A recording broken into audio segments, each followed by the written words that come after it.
धान की जितनी उपज आप कद्दू करके ट्रांसप्लांटिंग फसल से लेते हैं, उतनी ही फसल हम अच्छी तरह से धान की सीधी बिजाई के साथ से ले सकते हैं।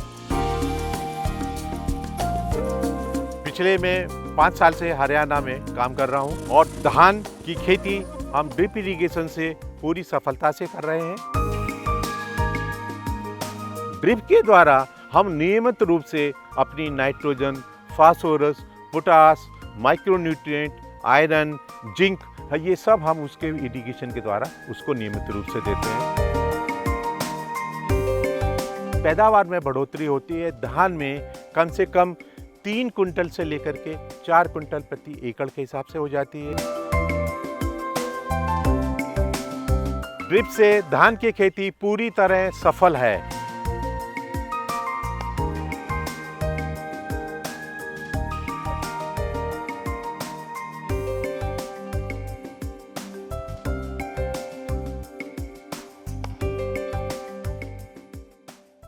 मैं डॉक्टर ए के भारद्वाज, पंतनगर यूनिवर्सिटी से रिटायर्ड प्रोफेसर और वर्तमान में मैं जैन इरिगेशन के साथ काम कर रहा हूँ और ये माइक्रो इरिगेशन को फार्मर्स के फील्ड पर प्रमोट करने के लिए अपनी सेकंड पारी खेल रहा हूँ। तो किसान भाइयों, मैं आपको ये बताना चाहता हूँ कि मेरा जो काम है ज़्यादातर वो धान गेहूँ फसल चक्र पर है। अब धान गेहूँ फसल चक्र में आप जानते हैं कि हमारे किसान जो पुरखों से जो हमने खेती सीखी वही खेती आज भी हम कर रहे हैं। धान को वो कद्दू करके लगाना और उसको पानी भरना और जब तक पकती है तब तक उसको पानी भरे रहते हैं। तो ये आप समझ लीजिए कि उसमें वातावरण की क्या हालत होती है, पानी का कितना नुकसान होता है, कीड़ों की ज़्यादा लगती है और हम लोग जो पडलिंग करते हैं उससे हमारी ज़मीन की उर्वरक शक्ति पर कितना दुष्प्रभाव पड़ता है। इसी कारणों से क्या है कि जो किसान भाई लगातार धान गेहूँ अपने खेत पर करते हैं, उससे उनकी प्रोडक्टिविटी कम होती जा रही है।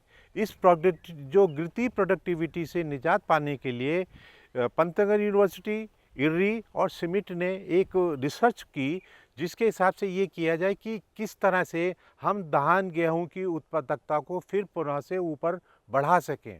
उसके लिए हमने धान की सीधी बिजाई को पर काम किया और पानी के मैनेजमेंट के लिए ड्रिप सिस्टम पर काम किया।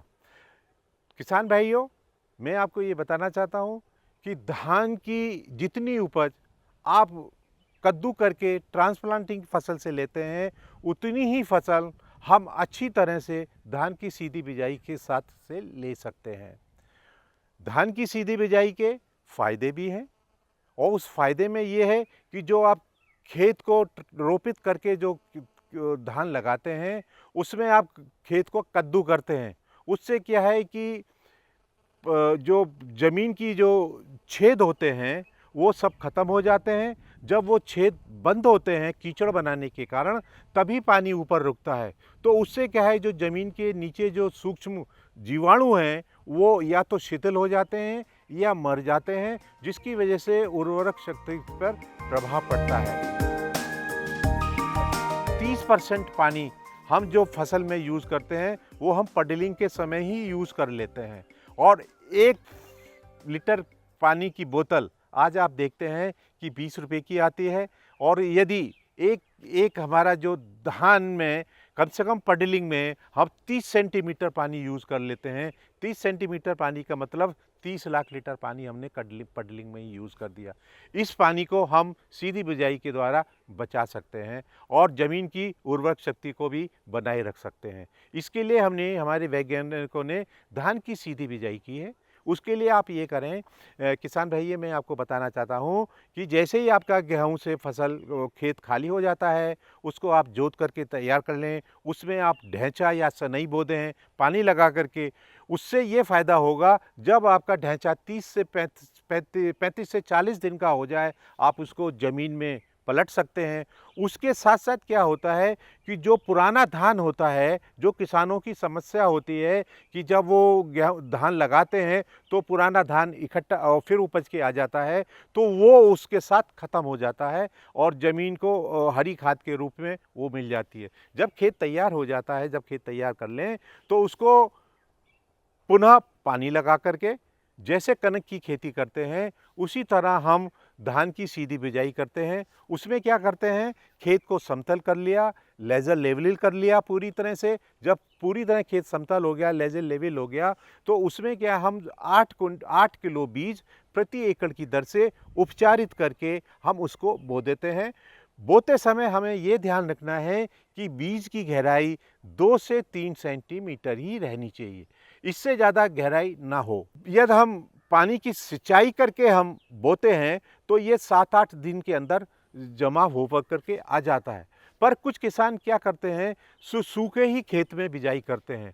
तो जब सूखे खेत में करते हैं तो उस वक्त भी आपको ये देखना होगा कि आप जो उसकी गहराई रखें वो भी कम ही रखें, क्योंकि उसके बाद फिर पुनः आप पानी लगाएंगे तो पानी के फोर्स के साथ बीज नीचे चला जाता है, जिससे जमाव प्रभावित हो सकता है।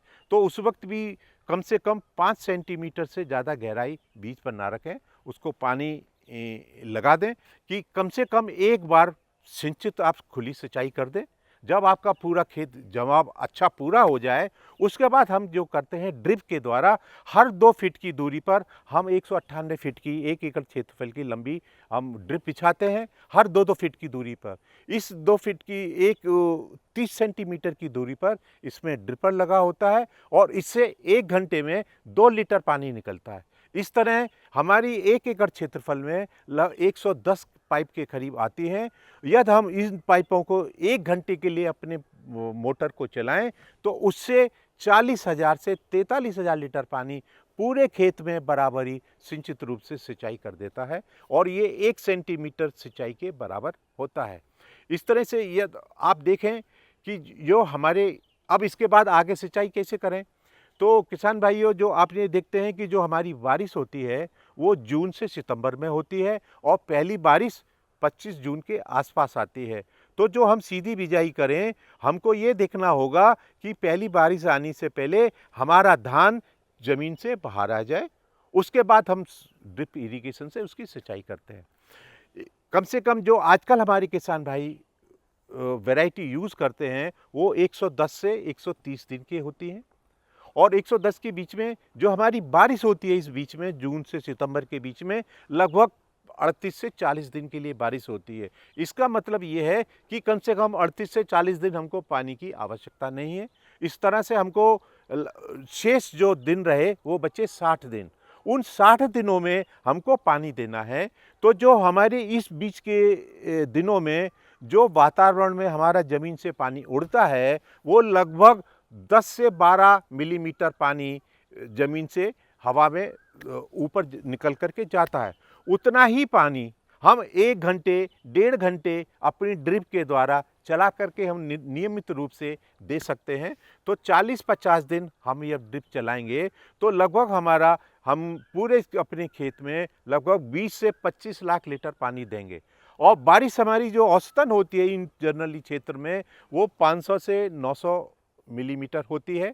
तो इसका मतलब है यदि हम उसको इफेक्टिव रेनफॉल लें तो 300 मिलीमीटर से लेकर के 500 मिलीमीटर का मतलब ये हुआ कि 15 लाख से 20 लाख लीटर पानी हमारा बारिश का पानी हमको मिल जाता है। तो इस तरह से पूरे बारिश के सीज़न में और ड्रिप के सीज़न को मिला करके हम 50 से 60 लाख लीटर पानी के अंतर्गत हम एक अच्छी झाड़, अच्छी पैदावार हम उसके द्वारा ले सकते हैं। ड्रिप के द्वारा हम नियमित रूप से अपनी nitrogen, phosphorus, potash, micronutrient, iron, zinc, ये सब हम उसके इरिगेशन के द्वारा उसको नियमित रूप से देते हैं। शुरू में हम ये जो फर्टिगेशन देते हैं हम लगभग वो शुरू के 70 दिन तक ही देते हैं। 70 दिन के अंदर ही हम पूरा अपना न्यूट्रिशन पूरे उसको फसल को उपलब्ध करा देते हैं और ये पूरा ज़मीन के पौधों की जड़ों में जाता है, पौधों के द्वारा सीधा लिया जाता है और उसकी पैदावार अच्छी होती है।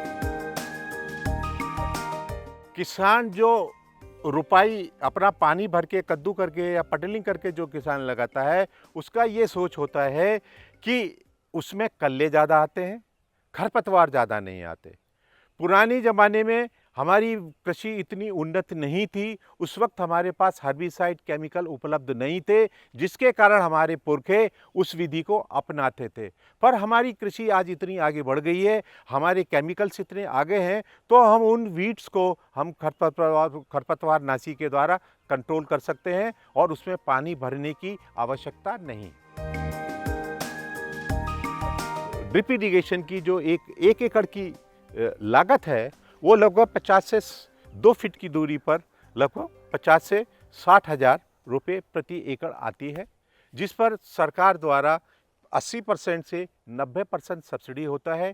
किसान भाई फार्मर शेयर के रूप में 20,000 रुपये खर्च करके अपना ड्रिप इरिगेशन 1 एकड़ से उस पर लगा सकता है और इस ड्रिप इरिगेशन सिस्टम से उसकी जो पैदावार में बढ़ोतरी होती है, धान में कम से कम 3 कुंटल से लेकर के 4 कुंटल प्रति एकड़ के हिसाब से हो जाती है। इसका मतलब जब एमएसपी को इसको कन्वर्ट करें, आप 6 से 8 हज़ार रुपये प्रति फसल वो उसको उत्पादन मिलता है। तो इस तरह ये 1 साल और 1.5 साल के अंतर्गत ही उसकी कॉस्ट मीट आउट हो जाती है।